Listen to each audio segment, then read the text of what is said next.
Hello, my Tubies and my Teletubbies. It's Sheila True Love here with you again, sharing some uplifting information with you. I was just sitting here and I was thinking about criticism and ways that it should be handled. Because, no matter what you do in life, you're going to be criticized by someone. So you have to learn how to cope with it and not let it bother you. I realize that criticism is very difficult for most of us, and a person's self image can be damaged by just one critical remark. But it is definitely possible to learn how not to be affected at all by certain types of criticism. Not all criticism, if it's constructive, is bad, because if it's constructive criticism, it's going to help make you a better person. I know that every great woman and every great man has had to learn how to cope with negative, destructive criticism. We must know our own hearts and not allow other people to judge us. I think, in terms of the Apostle Paul and how he even experienced criticism about many things, people will always love you when you're doing everything that they want you to do, but they are quick to criticize you when just one little thing goes wrong. The Apostle Paul, he said it best. He said that he was not in the least bit concerned about the judgment of other people. He said that he didn't even judge himself. He knew that it was in God's hands and that in the end, he would have to stand before God. And he would have to give an account for himself and for his life.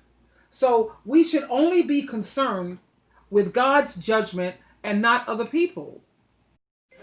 In fact, it has been statistically proven that 10% of people, no matter what you do, they will never, ever, ever like you. So, to be honest, you need to stop trying to have a perfect record with everyone and just start celebrating who you are.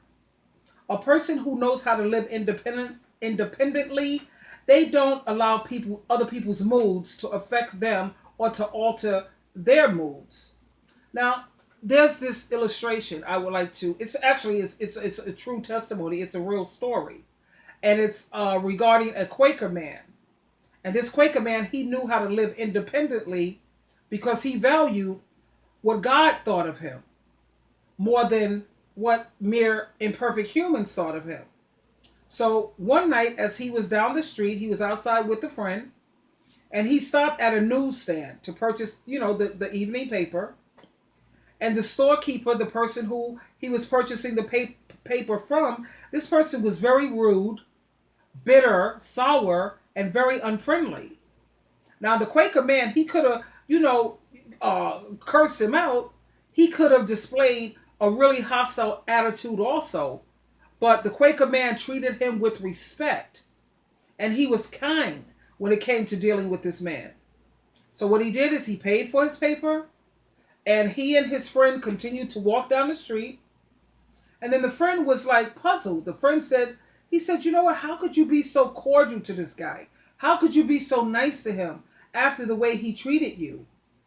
And you know what the Quaker guy said? He said, oh, please, I don't sweat the small stuff. He's always like that. He's always that way. Why should I let him determine how I'm going to act? Why should I let him set my mood for me? That was wise. Now think about it. Who are you letting determine how you feel and how you act? Think about that, tubies.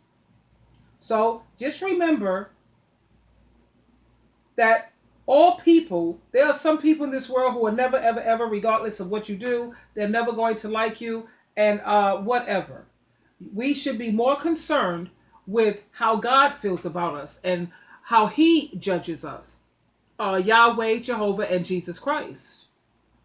So if you want to be a confident person, you have to stop trying to be this superhuman being, and you have to realize that you have limitations and you cannot keep all the people happy all the time. Okay? That's one of the traits that we see in Jesus Christ. He was the same all the time. He changed people. He didn't let people change him.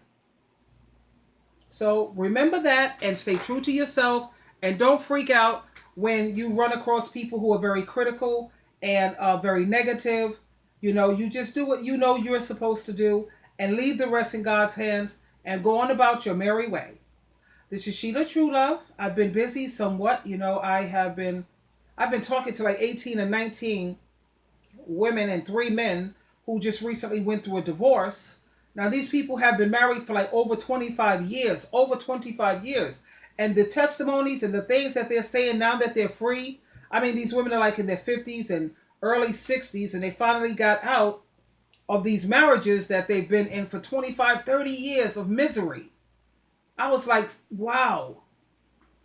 Married for 29 years and you haven't had sex with your partner except for 20 times out of the whole time you've been married. This is craziness. Anyway, I'll make a video about that at another time. Don't forget to subscribe and share the video, and I will see you in my next video. You always have a choice. Please choose wisely. Bye for now.